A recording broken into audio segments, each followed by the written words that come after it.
Hey, let's review the quiz we took last week because I think there were a couple issues with understanding the questions and maybe having a couple of the answer choices be a little bit too similar to make a good decision with.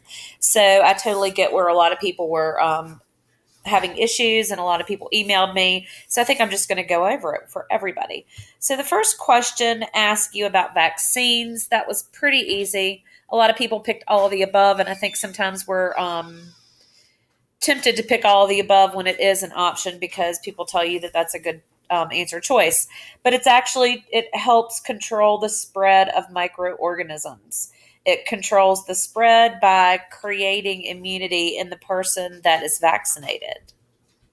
It doesn't decrease the amount of microorganisms that can live in the body because hopefully none live in the body. And it actually makes it easier for interaction.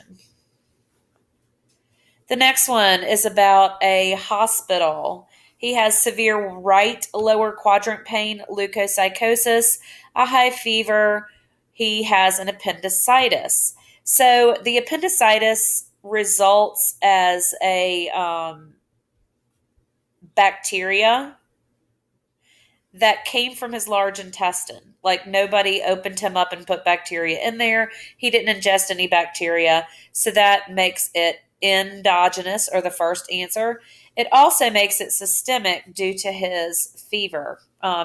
If it was just the pain in one area and maybe some redness, we could call it localized, but that makes it systemic and that makes it letters A and C.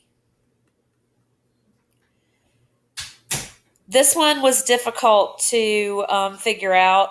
First of all, no matter what, everybody is treated with standard precautions. So we start out, everybody gets standard precautions, the gloves, the gowns, all of the wonderful things that you may need if you come in contact with blood or body fluids. Blood is, you're not going to treat anybody any different that was stabbed than who was not stabbed, because you still, no matter where the blood is, you still don't want it on you. So we're going to use standard precautions. Um, uh, the word bloodborne pathogen doesn't relate to a precaution at all. It just is a pathogen.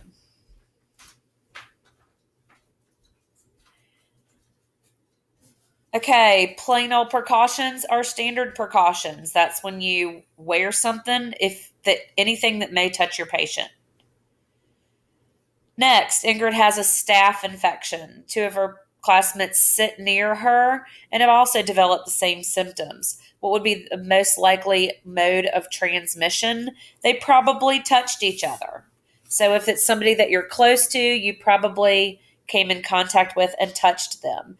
Knowing a little bit more about staph infections, we do know that they're usually skin infections, and we'd have to have a skin to skin contact for that, making it direct contact. Okay, here's our sinus infection. Severe diarrhea from contaminated food. It has nothing to do with her sinus infection, okay? She ate bad food. She put bad food in her body, so it had to be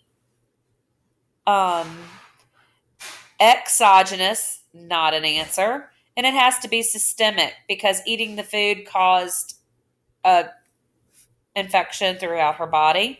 So that's why we are making it systemic. Okay, Brian cut his hand on a rusty chair while working in the yard. He once had intact skin. He now has open skin, so that gives him a portal of entry for an infection. And usually when we hear of rusty objects, we are most concerned about our tetanus, or if our tetanus shot is up to date. Okay, here's Bobby. He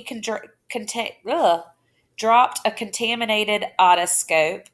He immediately used a bleach solution. So we can talk about three different types of cleaning here.